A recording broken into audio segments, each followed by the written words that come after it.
Hi, everyone. I'm Tony Robbins. Welcome to the Holy Grail of Investing podcast. I love the world where America is the preeminent power. And to keep that in place, we need to be the leader in AI. But we can't have the AI power if we don't have the electricity. The electricity sector is very heavy government regulation, very difficult to get a permit. Imagine a world where China is the preeminent military power. And I don't want to know what that world is like. We don't want to know at all. What are you seeing that no one else is seeing that makes you confident that we can win this war? The world has a massive amount of energy. We just need to get regulations and bureaucrats out of the way. This is the power of an entrepreneur working with entrepreneurs in the government. Exactly right. We're going to make cancers that are death sentences today manageable conditions. We're going to have quantum computing. We're going to harness fusion energy because AI is just giving us that extra horsepower. Fusion, will it be available in electricity in the United States in our lifetime? Absolutely. Wow. Absolutely. What are some of the best opportunities for them? They want to make a difference in America. They want to make a nice return. Our dream is in this administration, which means in the next 3.25 years, we're going to have. Hi, everyone. I'm Tony Robbins. Welcome to the Holy Grail of Investing podcast. This is my partner, Christopher Zook. Thank you for joining us. We're going to have an amazing day today. We're here in Washington, D.C. at the nation's capital. We're here because energy is the topic. You know, everyone talks about energy. We know it affects everything, the quality of our lives. But today, energy means intelligence. The AI race is the most important race in the world today. We need to beat China if we're going to be the superpower we've been and continue to dominate. We need to make sure we win that race. There's a lot of fear of scarcity of energy, concerns about energy. And so we thought maybe the best thing to do is bring you to meet one of our dear friends who happens to be the Secretary of Energy, Chris Wright. Chris, great to be with you again. Thanks for making the time. We really appreciate it. Tell me something. You've been given a pretty giant task. You're supposed to give us energy dominance, or as the president talks, the golden age of energy dominance for America again. And we've got some pretty big challenges ahead of us. We're a little bit behind China and so forth.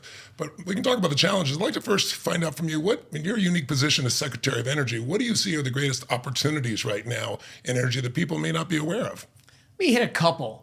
You know, one is just bringing realism back to energy. You know, energy, as you and I know, energy matters so much, and there's so much politics and superstition and myth around it that just got us in the wrong direction. You know, we were, the last administration was about energy subtraction. We've got to get rid of the big energy sources and then grow the little energy sources. Well, the math just doesn't work on that. So and I think, as I say, common sense is contagious. I think we're getting around the horn people to realize the real goal is more energy, massively more energy. In the United States, around the world, more affordable, reliable, secure energy is just the road to a better lifestyle. And so we'll come back to that. The second thing I'm super excited about, Tony, is in the Department of Energy is our 17 national labs. These are just incredible institutions. They're gems of our country. They're the biggest physical sciences Nobel Prize factories on the planet. So we have these incredible scientific institutions, and we're on the cusp of massive breakthroughs in science. So we got four big efforts, or three huge efforts. Artificial intelligence, right? Hitting critical mass now. That's a partnership with the private sector. Quantum computing, we have it small scale today, but if we can scale quantum computing, that's also game changing. Changes everything. Fusion energy. I went to college over 40 years ago to work on fusion energy, you know, what powers the sun and the stars. And that is making massive progress now because of artificial intelligence, advances in material science. And so I think we're going to see pathways to commercial fusion energy in the next few years. Wow. And think of breakthroughs in semiconductors and materials in general. So it's an age of scientific discovery right now. So to have a science geek turned tech nerd like me in this position, it is a kid in a candy shop. Well, you aren't the typical energy secretary. Last time we met, we were talking about a project we're working on, breakthrough in hydrogen, and you were describing yourself as a nerdy guy, not a buttoned-up energy secretary. And you really aren't. But first of all, you were approved bipartisan. You had 7 Democrats, 1 independent. And most people look at someone in your position as a bureaucrat, but you're an incredible entrepreneur. You've built some of the most successful companies in the energy sector. I'd love if you could share that with us. But also, I know one of those companies was involved with fracking, and I heard from a mutual friend that at one point on camera, you drank some fracking fluid just to show people it wasn't dangerous. So give us a little sense about your origin story. How did you come to be here? That's true. So I grew up in Denver, Colorado. suburban area, loved sports, loved outdoors, loved all the things young kids like. Yeah. But the different thing, my brother and I really loved science. So we read science fiction. We wanted to learn about science. My biggest fascination was the stars. I wonder how far away they are. And when you find out these stars are quadrillions of miles away and you can see them with your naked eye, that's immediate. That is a badass candle. What's powering that? And so that got me, into just getting books and learning what fusion was, like How old were you 14 years studying old. this? Like 14, maybe something like that. That's amazing. So I was like, that's just an incredible energy source. And, how long do they last? And what's solar system? What's gravity? So I really got interested in physics and science at a young age. And then in high school, a professor from CU Boulder came down and spoke to our class about a coming catastrophe. I didn't realize that was a common thing in college campuses, but at the time, and it was that we were going to run out of energy around the year 2000. Right. Could be 1995, might not be till 2005, but we know in that time frame we're going to run out of energy, and therefore industrial civilization was going to start to decline, mass starvation was going to arrive, and things were it's a pretty grim outlook for an optimistic kid. Yes. I'm like 15, so this is maybe 1980. And so that made me realize, oh my God, I want to work on that problem. If we're running out of energy, I want to work on energy. Wow. And I loved the stars and fusion energy. So as a 15, 16-year-old kid, I'm like, I'm going to go to college and work on fusion energy. Wow, that's awesome. That is amazing. And you've held roles in science, engineering, business, and now public service. But, along the way, you obviously were sparked by a badass candle. So, to learn more about energy, but you've got to have had people in your life that have really been influential and helped guided you on that path to where you are today. Talk about that. Oh, so many. I get emotional if I talk too much about my mom, but Mom was certainly the original inspiration, always I remember loved meeting me. her. You did meet her. I did Absolutely, meet her. on the golf course. That's right. And so, Mom was this inspiration to aim high and go do it. Why not? You only live once, go do it. And then I loved history. Chris, I loved history. So George Washington was another great inspiration to me. Think of the most important political leader of all time. He was incredibly humble, right? He didn't do it for him. He did it for the mission. Washington wanted to create, a better place, a better setting for human freedom and all that. He becomes the leader, unanimously elected twice, and then decides, that's good. I'm going to go back to my farm. The country is what matters, not George Washington. That leadership lesson to me, his courage and his humbleness and his focus on the mission, not himself. I would say Warren Buffett, his as well, same thing. Focus on the mission, plain spoken style, just be honest. Milton Friedman was a huge inspiration on how freedom and markets work and what drives human behavior. And I got to call it Tony. Tony's articulateness, his passion, his optimism, his lean in, believe it and you can do it attitude, also inspiring. Very good. Thank you. I want to come back to one thing. You really were successful as an entrepreneur after having that drive. First of all, I want to really acknowledge you. Your mother's impact on you even today is very, very touching. And I find anyone who has the kind of passion you do, there's some peace inside of them that drives them. So thank you for the vulnerability and sharing that. That's very, very beautiful. But tell us a little bit about your entrepreneurial background before we get into more of energy policy. You built two companies. One of them, I think, is the second largest fracking company ever, like 2.6 billion. Tell us about that journey, and then how did that lead to being in the position you're in now? So go to MIT to work on fusion energy, right? I'm a young kid, excited to be away in independence, still jazzed about fusion energy, but realized quickly I didn't have the patience for big science. It's awesomely important. We need to do it. I love it, but I'm just not a patient guy. I like people. I like interactions. I like seeing things happen. Making it happen too. Yes. Making it happen. Yeah. So 18 years old, the following summer, I worked at a bigger company. My first job I ever worked indoors.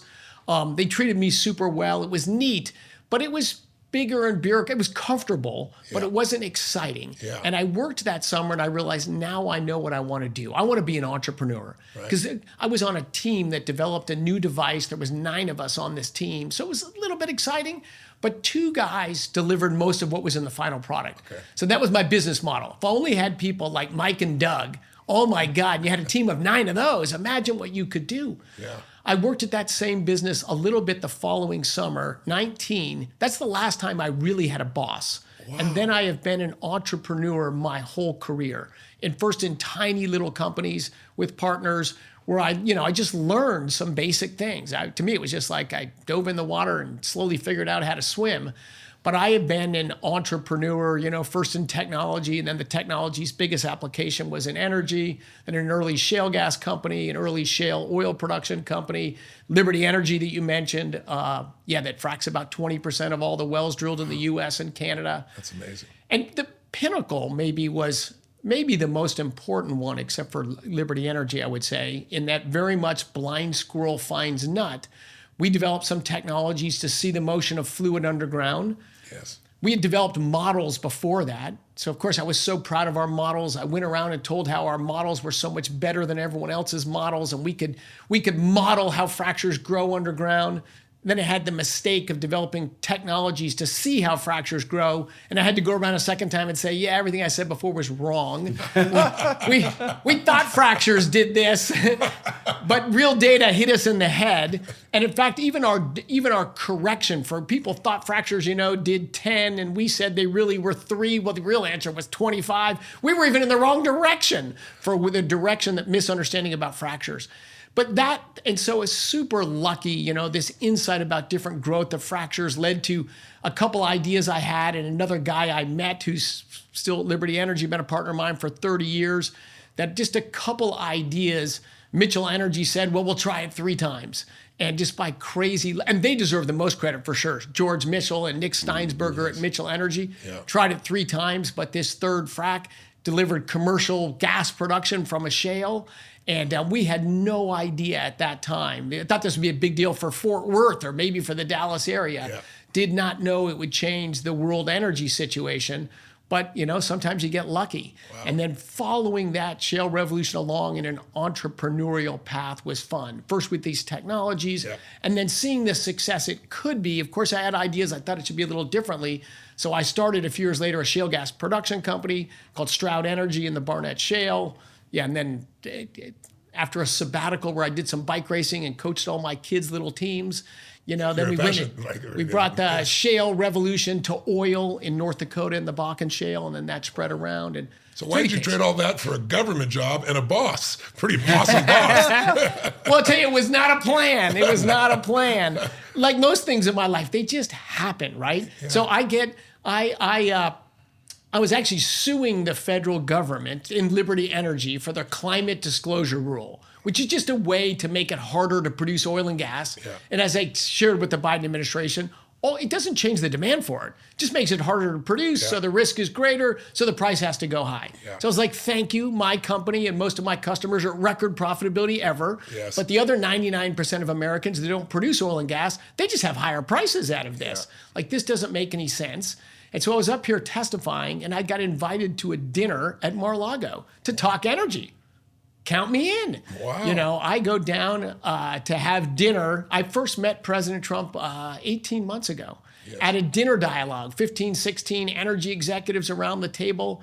Shocking, his style in private. We were there 2 hours and 15 minutes. He spoke for 15 minutes. He asked questions and listened intently to everyone's answers. People don't know about him in private. He's so different in private. He just kept following up. Yeah. Well, how does that work? And what does that mean? Yeah. Or what would that imply? Yeah. So he was usually when I meet with politicians, it's a ceremonial event. There's some fake words. He just asked very serious questions and listened for 2 hours. And halfway through that, I'm not shy, as you're not shy. Neither one of you guys are shy either. And about halfway through, he says, "You should be energy secretary." I'm like, what? And he says, who thinks he should be energy secretary? And then at the end of the dinner, he came around and said, would you do it? I said, of course. You're asked to serve your country. That's right. You don't need to think about that or evaluate the trade-offs, right? Of course. Yeah. Like, a lot of people do say to me, I can't believe you agreed to do that. Well, how could I look at myself in the mirror the next morning and say, I'm this passionate energy guy. I get this chance to be the energy person for the United States. And I say, no, it's going to crimp my lifestyle. It's going to hurt my income. I'm going to have to move. All those are true. Yeah. I mean, I had to move away from my mom and my grandchild and my kids and all that. Yes. So, but it's a true honor, an absolute honor. And I'm humbled and proud and thrilled to be here. I'm so glad people get to insight at who you really are. You're just this. I mean, I've tried to tell people, even in our brief meetings in the past, and people they think of government, they think of it a certain way. Let me switch now to understanding where we are today. You know, we're in a situation, we're in a race with China for AI, as you well know. Right now, they're talking about 11,300, terawatt hours. We're at 4,200, almost a third. As you look at things right now and you look at your perspective on this field of energy, what are you seeing that no one else is seeing that makes you confident that we can win this war?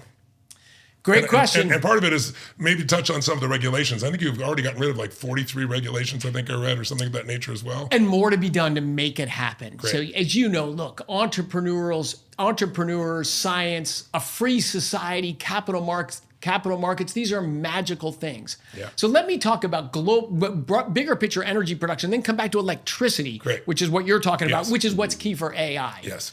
But if you rewind the clock 20 years ago, we were the largest importer of natural gas in the world, and we were by far and away the world's largest oil importer as well. Right. At that time, China produced roughly the same amount of energy as it consumed.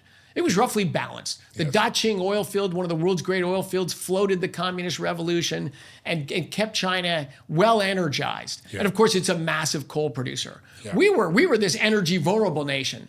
Shale revolution comes along, and here we are today, 20 years later. We're not the world's largest importer of natural gas. Yeah. We're the world's largest exporter of natural gas by far. We have 115 rigs drilling for natural gas instead of 1,200 rigs. 90% decline in rig count, doubling of production, halving of natural gas prices. That is just game-changing innovation driven by private capital, entrepreneurs, businesses. Oil, we're the world's largest importer of oil 20 years ago. Today, we're just by far, by a factor of 50%, the world's largest producer of oil of any country in the world. So our energy situation overall has done phenomenally well. And Kaz has been an investor in that space and knows that space well. That's capitalism, that's dynamism, that's markets. That's mostly done on private lands and state lands. Right? The federal government has been very obstructive to energy, but most of our oil and gas isn't produced on federal lands. We got great opportunity there. We want to see more there. The electricity sector is different. Very heavy government regulation, very difficult to get a permit, very slow and very bureaucratic. So not surprisingly, we've had skyrocketing American energy production, but not skyrocketing American electricity production. Right. In fact, if an industry took a lot of electricity, it went overseas. It went somewhere else. We just made it hard to build big things in our country, particularly to build electricity generating assets. And we have to transform that. And look, President Trump is nothing but transformative. He came in with, we're going to get rid of the nonsense. We're going to bring back common sense. We're going to let American business and entrepreneurs that drove a revolution in natural gas production and oil production, we need the same revolution in electricity production. But to do that, you got to have regulatory reform. Well, I saw you sent a letter last Thursday, October 23rd, to FERC. We have a new head of FERC now. It was just approved. What are you saying in that letter, and what does that mean for people that want to produce electricity or hook up to the grid, so people have an understanding how big a change it'll be, assuming it gets implemented? So before, you've got to file, you want to build a data center, right? You've got to file a thing to say, hey, I'm a large load and I need this amount of load and here's where I want it. And there is a long, complicated process to figure out if there's a way to get a resource plan that can deliver your load. Separately, if you want to bring your own electricity production to power your data center, you've got to file that as a source in the electricity grid. And there's a long process for that. And they're two separate processes. And there were years, it took years, right? Years. Yeah. And it was just a system designed for a different time. And so what President Trump came in and said, let's just get rid of that nonsense, simplify it. Now, simplifying it's difficult because a lot of rules and a lot of laws have to change. And we're changing, of course, commissioners at FERC are happening as well. We got some great commissioners there. I'm very optimistic about what's going to happen. But this is a law that basically says, look, you can file one time. I've got this large load. I'm going to bring large generation. Let's look at them together. Let's do it quickly. Yes. And that's just one example. That good for you to notice that last Thursday. Not a lot of people are following these detailed filings at FERC. We are. But and as you mentioned, across our department, across EPA and Interior Department, we're trying to work as one team in this government to make it easier to develop energy resources and critically to make it easier to build large energy consuming assets in this country, like data centers, like semiconductor manufacturing, like steel manufacturing, like auto manufacturing. And soon robotics. What will robotics do to the demand? Absolutely. And Tony, I know you've been early on this. We all talk about AI and data centers, which are awesome and transformative, but they are also going to enable a parallel advancement in robotics, where we're going to make things in our country cheaper and more efficiently, but in an energy intensive way. But look, the world has a massive amount of energy. It has a virtually unlimited supply of energy. We just need to get regulations and bureaucrats out of the way, unleash capitalists and entrepreneurs to deliver that energy. What higher use of energy can you put in energy and get out intelligence and make all of us smarter and more productive? And then automate repeatable processes that humans can do, but humans can do more creative things and better things. You think of AI and robotics, we're just going to lift everyone's boat up. Well, the amazing thing about that is there's so many different ways that we can go. And you're obviously making decisions that affect the entire country and many parts of the world as well. So how do you stay focused on what the key priorities are and making sure that you don't chase too many shiny objects, but you're able to keep everybody focused on the main goal that you're trying to achieve? So great question. So people come in all the time and they say, hey, look, well, we're aligned with this administration. We just want to know, what do you want us to build? What do you want us to build? And I'm sure in the last administration, they came in and they told them what they wanted to build. I'm a capitalist. I say, I'm not going to tell you what you should build. You tell me what you want to build. What is your investors and your customers, what do they want? Let me know how I can help you build it. And amazingly, they look at me like I'm weird, but that's what the government should do, right? We're to produce rule of law, a secure playing field, and enable capitalists and businesses and investors to build things in this country.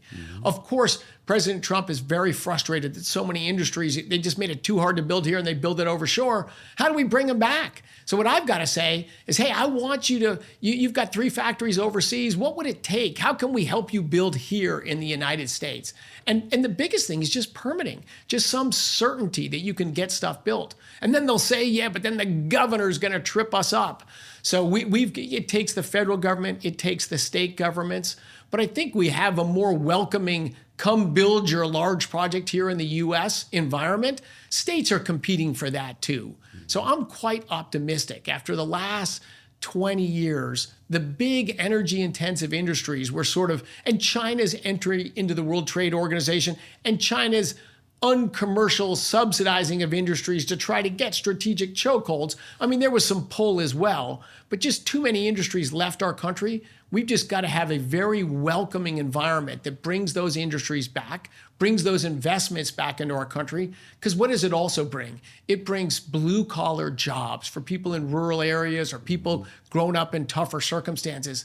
That's what America's all about. We need to have awesome job opportunities for everyone, regardless of your background and your circumstances. For the 3 of us here, look, we've had dreamy lives. We've had opportunities. We were lucky. That might not have been the case. Right. We want those same job opportunities and futures for all Americans. It sounds like a big part of your role is to remove obstacles and allow people to flourish in whatever way they're going to do that.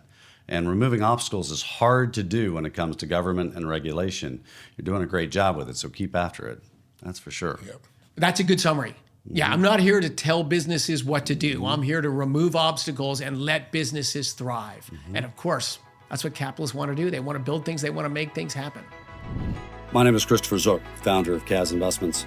In order to provide you with a little bit more information about the topic we're discussing today, we've created a white paper that you can download. So to download that white paper, you can go to whyenergynow.com. That address again, whyenergynow.com, and you'll get more information about some of the reasons behind our conviction in this area. So with that, back to the program. Well, speaking of capitalists, I know you're going to leave this meeting right here in DC. You're going to a press announcement, I understand, for NVIDIA and Dell. We've got a partnership that is being called the Next Manhattan Project. Tell us, what's that project about, and what's the hope and the promise that can come from it? So when it was in college, 40 plus years ago, there was talk of artificial intelligence. Computers are going to be like humans. I think they called it cybernet. What was Norbert Wiener's term for it? Yes. Cybernet, not. In any case, this is a great idea. It's always been a great idea. And computers have been efficiency enabling tools for humans for a long time, but they just couldn't process the breadth of data and make judgmental decisions very well until recently. And Jensen Huang, who I'll be with in an hour, just an incredible entrepreneur. Yes. The world was built around central processing units, CPUs for a long time. My God, we've gone a long way with them. He said there's a different way to look at computing, a different way to structure it that'll have different advantages. First, it was video games, right? Graphical processing units. But he was relentless in pursuing GPUs and GPU technology, and he had a GPU vision that he never gave up on. He built a very successful business in the niche market he was serving, but he knew it would be bigger. Yes. And boy, was he right. Yes, he was. And so, these are really one of the transformations in computing that have enabled AI to be the game changer it is today. And I think, again, we're going to make cancers that are death sentences today manageable conditions in the next several years, not in decades, yes. In the next several years. We're going to harness fusion energy, that power of the sun, because we have artificial intelligence. We're going to have different materials. We're going to find ways to make our air cleaner, our lakes better, everything work more efficiently. This is a lift all human boats up, but AI is not just for efficiency. And I mentioned and scientific advancement. I'm super excited about that. It's also massive for national security and national defense. Right. So back to your opening thing about China's electricity grid. Here's my concern. Going back to the Manhattan Project, I think the greatest group scientific endeavor ever, and maybe the first one, right? In 28 months, we brought together the greatest scientists, engineers, chemists from around the world, finished this understanding of basic fission of nuclear process, and created an atomic bomb just so fast and under critical conditions. It brought a premature end to World War II. Saved at least tens of thousands, I would say arguably hundreds of thousands of lives by bringing that war to an early end, and ultimately ushered in a safer world. These weapons are so terrifying that nobody wants to use them. Your risk of violent death during all of our lifetimes is lower than it's ever been. That's because of nuclear weapons. That's because of American preeminence, economically, geopolitically, militarily. But during the Manhattan Project, during World War II, Nazi Germany had an atomic weapons program. Yes. The atom was first split and understood as split in Berlin, in Germany. Yeah. They had top scientists. Imagine the world today if Nazi Germany won that race and they got atomic weapons before we did. Yes. I don't know what our world would be like, but it wouldn't be this. Yes. It would not be this. If China, with their very rapid growth in their electricity production, if they continue that trend, and they will, and we continued our trend of making it hard to generate new electricity production, we could not lead in AI. Yes. Of course, we should lead in AI. We have the scientists, we have the dynamism in our society, but without a massive growth in our electricity production, we cannot lead in AI. Yeah. So imagine a world where China is the preeminent military power, preeminent power of new technology and what's coming. I don't know what that world is either, and I don't want to know what that world is like. We don't want to know at all. I love the world where America is the preeminent power, economically, militarily, culturally, business, innovation. We're not perfect, but we've been a pretty awesome world power that has enabled the thriving of the whole planet. We need to keep that in place. And to keep that in place, we need to be the leader in AI and the leader by a fair margin. That means we got to change the way we do things. And so what you guys are doing at Berkeley Lab there with them, this new partnership, what's the outcome of it? What's the projected outcome? Is that something you can share? Is it more efficiency? Is it being able to do things faster, less chips? Is it more energy efficiency? Is it something larger?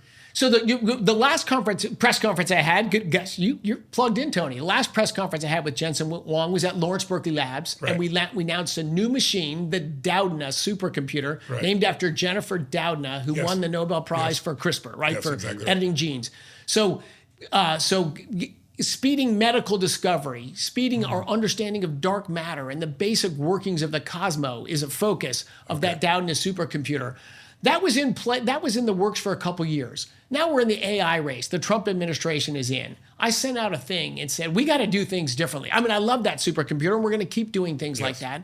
But what we said now is the capital and the speed of innovation, that's mostly in the private sector. Let's work together. We at the national labs, we have 17 labs with massive amounts of land you can build on. We can permit you quickly. We have the world's greatest scientists. We can build energy infrastructure or enable you to build energy infrastructure. I said, come to us, bring us creative ideas, 500 responses. Wow. 2 of them, I announced one yesterday with AMD and HPE, Hewlett Packard Enterprises. Yes. I put out a thing like, we need artificial intelligence, we need compute power. We will have it in 6 months at Oak Ridge National Lab, 3 times the computing power of the top computer we have at Oak Ridge in 6 months. That's not a procurement process. That's not a normal thing. That's saying, let's do a partnership, which means they said, we'll go up, we're going to build a supercomputer starting tomorrow, and we're going to use part of the compute. We're going to share part of the compute for you and your enterprises. You and Nate, you run the machine because you've already got the people there. You help us get power, and like, game on. And the discussion with Jensen this afternoon is the same thing. Of course, he said, game on. We're going to build huge data centers with partners. This is with Oracle and NVIDIA at our Oregon National Lab. This is not live, so I can say that. It'll be announced in an hour.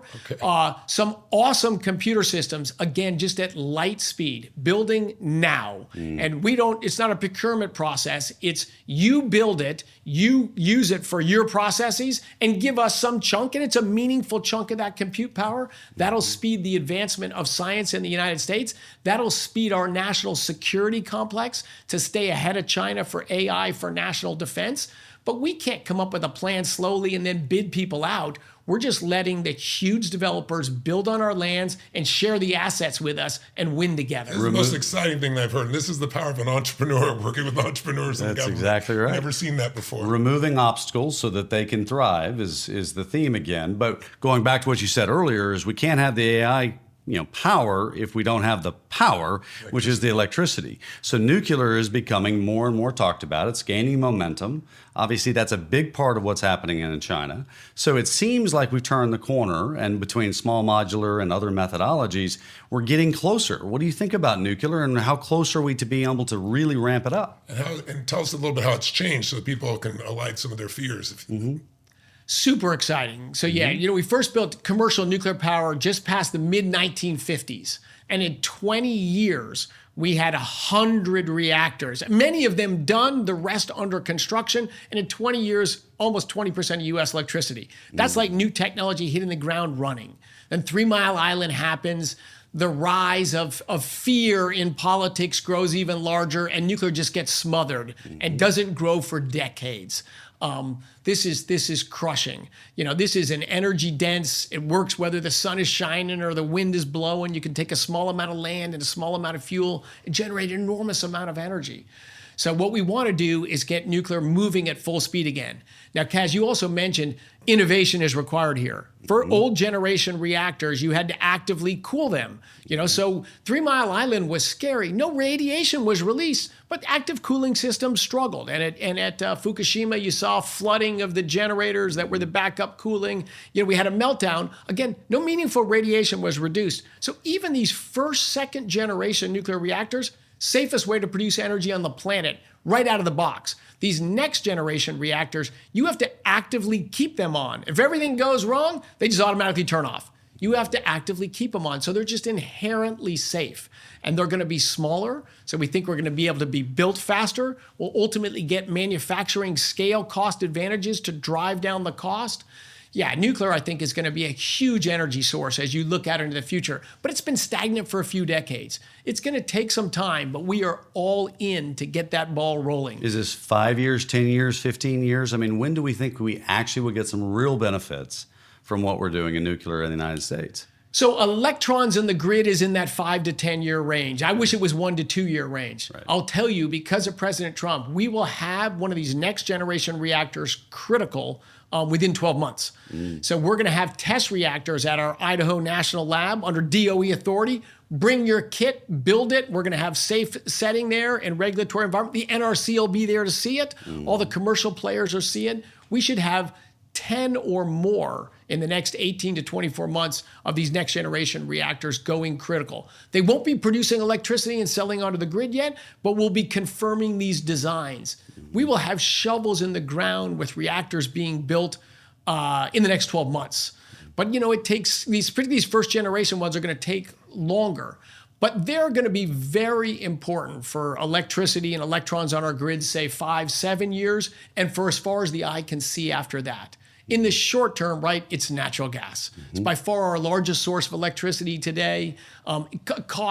It's crushingly the cheapest way to provide dispatchable, reliable electricity. So, unfortunately, we have so much shale gas, we can massively ramp up electricity in the relatively short term through natural gas. Even faster than new natural gas plants is getting more out of the grid that we already have. We can uprate power plants. A lot of power plants, small investments, you can get 10% more. Times a lot of capacity, that's a big addition. We've got backup natural gas or diesel generators by a lot of data centers and facilities. They only turn on when that facility loses power. Well, let's just turn them on when the electricity market's getting tight, prevent blackouts, and increase our capacity at peak demand time. That's how you get more capacity from manufacturing and data centers. It isn't more politicians are always telling me, we just want more electrons on the grid. Like, it doesn't work that way. Yeah. We don't have a swimming pool holding all those electrons in the grid. When the wind blows at night in Iowa, that actually doesn't help us at all, right? Yeah. It means we get more wind power. It means an existing natural gas plant that's running has to burn a little less gas you displace those electrons. Yeah. The only thing that helps is increasing the amount of electricity you can supply at peak demand. Right. That's what limits the grid's ability to have more. Most all the time, we have lots of spare electrons. But the electricity grid can't work some of the time. It has to work all the time. Yes. When your kid's in the incubator, it can't turn off because demand went up. Yeah. So electricity grid's different than filling your gas tank or your orange storage pool. Yeah. Well, that's why it's all about energy addition and all of the above strategy, because it's going to take each and every one of these pieces to be able to meet that massive amount of demand. How much did the Biden administration take away from the system? I read it was like 70 gigawatts. Is that true over that time period? And how much it was scheduled to go away in these next few years? Because I understand it, we need about 50 gigawatts just in the next 36 months just to keep up with demand between commercial and homes. Is that accurate? Tony, you remember everything, man. I can't tell him any secrets when I'm drunk because he's going to remember them for sure. So yeah, when we arrived, the plan at FERC and the resource plans across the thing was to shut down 100 gigawatts of firm generating capacity before its end of life. But they were offsetting it, Tony, by building 22 gigawatts. So a net subtraction of 78 gigawatts of dispatchable, reliable. While the demand of electricity is going geometric. Exactly. And so you threw out the number 50 gigawatts, which I think is a reasonable estimate for data centers in the next 5 years. Right. But we're reshoring manufacturing and all that. We think we need 100 gigawatts of additional capacity in the next 5 years. And their plan was minus 78. Yeah. So we have to have a U-turn of 178 gigawatts. Part of that is stop closing existing plants that have plenty of useful life left on them. Yes. That's just crazy. Yes. So we're going to stop closing those plants, but of course we have to add a lot of new capacity, which some is going to be getting new capacity out of existing assets. Some is going to be accelerating new plants coming online. Some is just going to be smarter about transmission.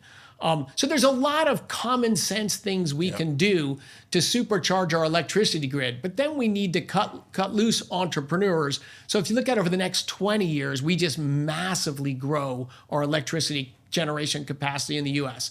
But we can do it. This is America. Yeah. That's interesting. I know, we have a power plant that we purchased, 1.3 gigawatts in West Virginia. It's about 8% of the supply for the state. And it's just amazing the regulations that have gotten in the way and the push to close it. Now we're converting to hydrogen, as I think you know. But the question I have for you is, where does coal fit in this right now? Because I heard the president talking about reopening a series of coal power plants in order to meet this kind of demand. To hit 100 plus more gigawatts in 36 months or 5 years is going to take all kinds of approaches. Does that include coal still?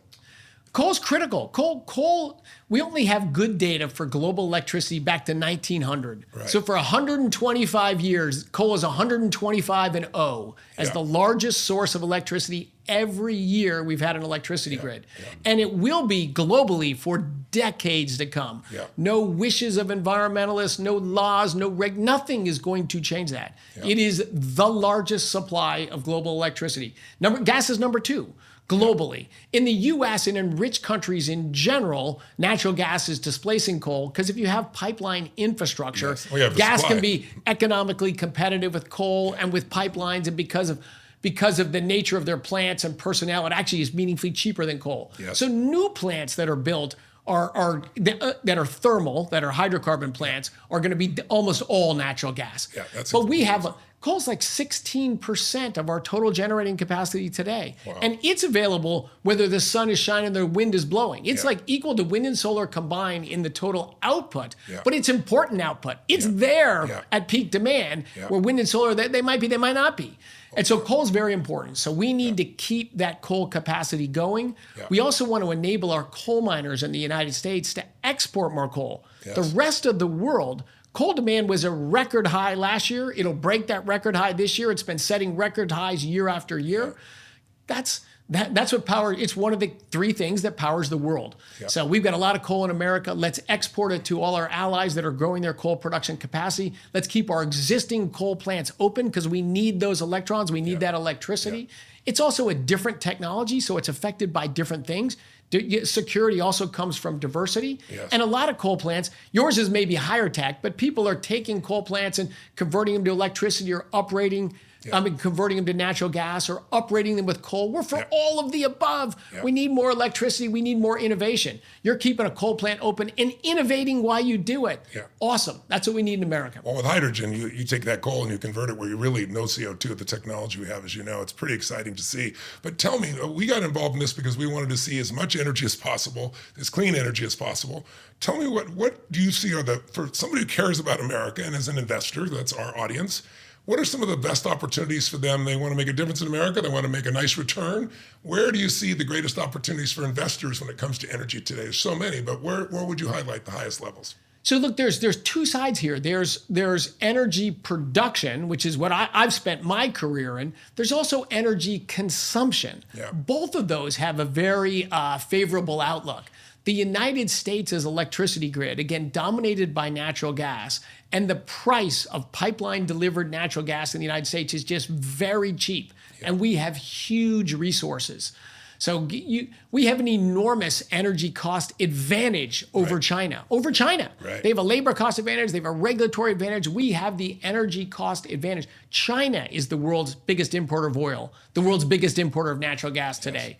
China's got common sense, and of course they've got less concerns about the environment, less concerns about their people's rights. So I don't endorse the Chinese policies, but they have some commercial advantages over us. We have some commercial advantages over them. A more dynamic society, a more innovative society, and frankly, better energy resources right in our country, ready to roll. So when people think about reshoring energy-intense manufacturing in the United States, before that was hard to permit. You can't build that here. No, you can build that here. I mean, data center developers are the classic examples of that. But semiconductor manufacturing is going to come. That's very energy-intensive manufacturing. Is going to come back to our country. Steel manufacturing, aluminum manufacturing are going to come back to our country because of our energy cost advantages. But on the energy side, I truly believe we are at the start of a nuclear renaissance. Like this industry is going to hit critical mass and is going to grow hugely again. There's a lot of private capital in there, a lot of innovation going there. Super excited about that. Certainly building natural gas power, which has been our fastest growing and likely will be the fastest growing electricity source in the United States, certainly for the foreseeable future. Huge opportunities in there, different technologies for plants, different thermal efficiencies, a lot of room, I think, to win in that space. Oil is still the world's largest primary source of energy by a fair margin globally and will be for the rest of our lives. Oil is much more expensive than gas, but it's just incredibly flexible. You can transport it in a truck, on a ship, in a pipeline. You can make plastics, you can make roads, you can make data, you can make anything out of it. It's been a depressed asset because of the past administration's view of it as well. Exactly. So, in a world of economic growth, it's going to continue to grow. If you look at the last 50 years, demand for oil grew about 1% compound annual growth rate. Coal grew 2%, natural gas grew 3%. Wow. Oil is the most expensive, but it's the most flexible. So if you can displace it into something else, innovators are going to do that. Long haul trucks, right? They run on diesel. What are they going to run in the long run? They're going to run on natural gas. Yeah. It's cheaper. It's much cheaper than diesel. Burns cleaner, lower pollutants, Yes. and lower greenhouse gas. I view those as separate. But natural gas displacing diesel, there's going to be lots of business opportunities in that. The last company I ran, that Liberty Energy, these frac trucks, they're diesel-powered giant machines. Yeah. They're all moving to natural gas. Those engines last longer, the fuel's cheaper, it burns cleaner. Yeah. So there's going to be a lot of that sort of next-generation energy technology going on. There's all sorts of cool stuff in energy storage innovation that's coming along. Solar technology continues to get better. It's still plagued by the intermittency problem. Yeah. So it's sort of joined at the hip with energy storage. If you can lower the cost of energy storage a lot, that opens up a little more running room for solar. But, as you guys have spent your lives and maybe me as well, there's so much room for innovation in the United States. And there's great business opportunities in that. But like everything in business, some are going to be winners, some are going to be losers. So you got to be wise in how you do it. But I think we have tremendous opportunities today for investors. It's amazing to listen to you talk about natural gas. And I think about conversations we had with T. Boone Pickens when he was talking about the Pickens plan and how much natural gas was going to be so much cleaner, so much cheaper.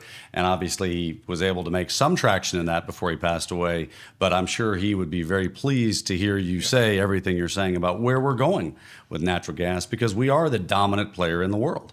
He was right, but he was early. Exactly. He also thought natural gas was more limited then, right? So he wanted wind for electricity to save that gas and use that gas for the higher value purpose of displacing oil. In that, he was totally right. India and China, shipping around the world, a lot of big machines are moving from diesel to natural gas. T. Boone was right on about that. And we have even higher value uses of natural gas today, for example, to generate electricity, to generate intelligence. Yes. Like that the new killer app for energy is AI. And as you said, it's going to be robotics. And it's going to be traveling around the solar system. I mean, and AI has the ability to help solve for how to use the energy more efficiently and better, and to come up with new innovation. It's a virtuous cycle. It's absolutely a virtuous cycle.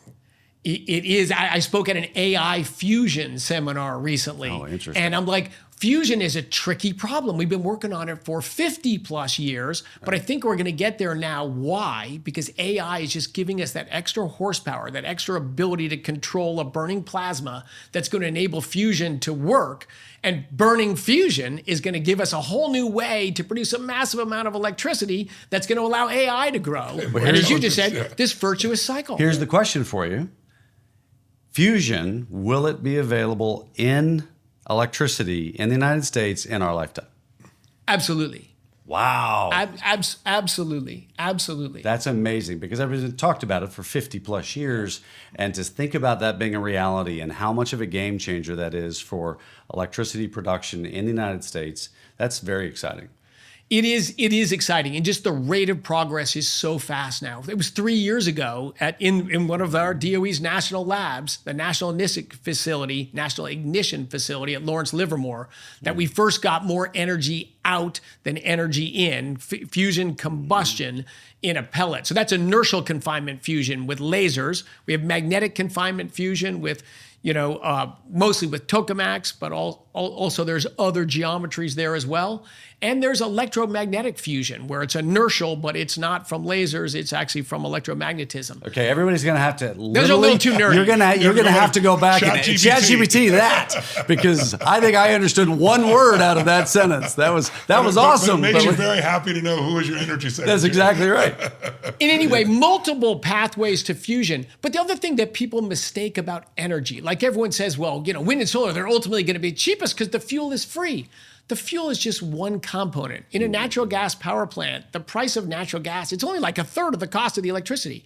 Really, the more important cost is the cost of the machine that harnesses the energy and then the grid and the facilities to deliver the energy. Yes. The problem of wind and solar has been the machines are huge. They're 10 times more steel and concrete and expensive materials than a natural gas power plant to harness the same amount of energy, and way more land, and then additional transmission facilities because they take a lot of land to build these in, and then you got to build them away from the cities, and then you got to transport the energy to where people want it. So with fusion, we're absolutely going to get practical ways to get more energy out, and the fuel will be relatively cheap. The question is, how good is the engineering to make the machine that harnesses fusion energy cheap? And how is that going to compete with the machines we're building to harness fission energy? But this virtuous competition between all of them ultimately will drive down the price of energy from fusion and fission. And generations from now, it's probably the runaway winner in low cost. And what are we going to do with that? Right? We're going to power our world with that. But a lot of that energy is going to be used to do what? To produce hydrocarbons. You cannot have a modern world without hydrocarbons for the materials, for clothes, for plastics, for energy storage mechanisms to deploy. But heck, we have an enormous amount of buried hydrocarbons today. We can create them. If you have energy, you can build them. I can't wait to see someday somebody's going to come in our office and make a presentation to us about small modular fusion centers to be able to put next to big data centers and things of that nature. If you've got that idea, I want to hear about it. But we're a long way from that, obviously. But we are there with small modular reactors for nuclear. We're getting there. Obviously, it's still going to be a decade or so before they come online. But it's very, very interesting and fascinating to see how many different ways we have to win. The key is to remove obstacles and to allow entrepreneurs to go out and be successful. Speaking of that, I was talking to the head of AI, he's a good friend of mine in UAE, in Dubai, and he was telling me, I was asking about quantum computing. I'd love to hear your view of quantum computing. He told me the chokehold on it, Tony. He says the amount of energy necessary to really have true quantum computing is so enormous. He said that believes is the chokehold today. Now we're talking about all of them. When we get to fusion, it's a whole different game. What's your view of how far out are we on quantum computing? AI is one thing, but quantum computing and AI together is a whole different universe. Exactly. Yeah, as I say, our three biggest science initiatives, AI, quantum computing, and fusion. Yes. But AI and quantum computing together, and they're already married together today at a small level, but the quantum piece is small. Right. And yet there's different ways to get quantum effects and use them in computing, but the most common today involves cooling things down to very close to absolute zero. That's the energy intensity you were hearing about to do that, to build these devices. So a lot of cooling. But there's different ways to harness quantum behavior. And I don't know which one's going to win, but I think it does matter massively. Nature, at its fundamental basic nature, is quantum. So if you want to simulate physical phenomenon, the best way to simulate them is with physical phenomenon, which is harnessing the power of quantum computing. The guy I hired to be our undersecretary for science is Dario Gil. He was the head of IBM research until he came and joined, and his specialty is quantum computing. How far out does it look like to you at this point? I know it's hard to estimate, but you're in the midst of all this. Can you give us some sense? I think in the next several years, our dream is in this administration, which means in the next 3.25 years, we're going to have quantum computing at a meaningful scale. Wow. Quantum computing is part of our computing system even today. It's just at a smaller scale. Yes. We have 100 qubits or something. If we can get to thousands or tens of thousands of qubits, which are quantum bits, it is very meaningful in our ability to calculate or simulate certain things. There's different things classical computers better at, and there's different things quantum computing's better at. But I think it's also going to be relatively soon, and AI is part of the answer there too. It's going to help us see the most efficient way to get longer lasting qubits and to do and to solve this error correction problem, because when you disturb the quantum behavior, it generates errors and you got to correct that. But there is great teams in universities, in our national labs, and businesses working on quantum computing today. I mean, all the big players, Google, Microsoft, IBM, have meaningful quantum efforts. We have it in a bunch of our labs. So tricky problem, but I think when we talk together 3 or 4 years from now, we're gonna point to that kind of calculations, that kind of machine is enabled by AI plus quantum. It's not that far away. This has been such an incredibly stimulating conversation. I don't think we've sat down with anyone to talk about energy, and that to see the man who's running energy for the United States have the depth and breadth of understanding and passion that you have. I think anybody watching has got to feel incredible at the future. Tell me this: the end of your term here. What does success look like for you? How do you define this role that you took on? You sacrificed a lot for your family, for this country. I'm sure everyone watching is grateful for it. Now they understand who you really are and what you're getting done. But what does that job look like? How do you know you've achieved what you're after? What does the success look like for you? Let me give a few specifics and then I'll end with a general thing. Success means the U.S. has a huge lead in AI when I walk out of here. It is transforming our society. Drug discovery is sped up. Energy production is more efficient. Everyone's productivity is up. Our economic growth rate is increased from what it was before. Fusion energy, we're down to engineering, figuring out how to build these machines for these different approaches to that. Quantum computing has become part of our ecosystem. And there's a broad-based belief that energy is the ultimate enabler of human lives and everything humans want to do. And, we've got a vast majority of the population is energy addition, not energy subtraction. We're sober about climate change. Like, it's a real thing, but it's just not even close to the world's biggest problem, and that people appreciate that. And that the world's biggest problem is that 2 billion people today don't have clean cooking fuels. We're losing millions of lives from indoor air pollution because they don't have basic energy systems we take for granted. We got to fix that problem. We got to all be in energy addition mode. We've got to understand when you think about energy, you really just have to think about two things. It's about human lives. What kind of energy is best going to improve human lives? And math. What energy source or technology or system is best, that has the best math, meaning the most affordable to lift up human lives. But I'll tell you, my experience so far is common sense is contagious. I have incredible dialogues with Democratic governors and senators and House members that are very open to, we want to win an AI. We need more energy. All right, what's the right way to, people are starting to talk about energy for what it is. It's the infrastructure for human society. It's not some political bogeyman. And so we want to leave lasting change. President Trump is a lean in. He's going to make a crazy amount of stuff happen. But I don't want this to be able to snap back to energy subtraction, energy fear mongering, 3.5 years from now. So we need to leave some, hopefully bipartisan permitting reform, some legislative changes, but maybe even bigger is just a mindset change. The future of America, the future of our world is intimately tied to massively more energy, more affordable, reliable, secure energy. This has been beyond a pleasure. We've spent time with you before, but this is extraordinary. I think anyone watching will have a whole different view of what's possible moving forward. And all of us so grateful for you. Thank you for the privilege of spending some time together again. It's great being with you two guys, both of you, entrepreneurs, hard-driving innovators in your own right. So happy to be among kindred spirits. Really appreciate the time. This has been fantastic. Thank you so much. Appreciate it. Appreciate you guys. Thank you. Thank you for joining us today. And to learn more, you can head over to Tony's YouTube page, where you can download previous episodes and see everything we've covered in this series. You can go to holygrailofinvesting.com as well to learn more about the book that Tony and I wrote together and learn a lot more about other sectors and things that you can expect to hear in future episodes of the Holy Grail of Investing. And don't forget, you can also go to Apple Podcasts and Spotify to download as well. We look forward to seeing you next time. Thanks for spending time with us.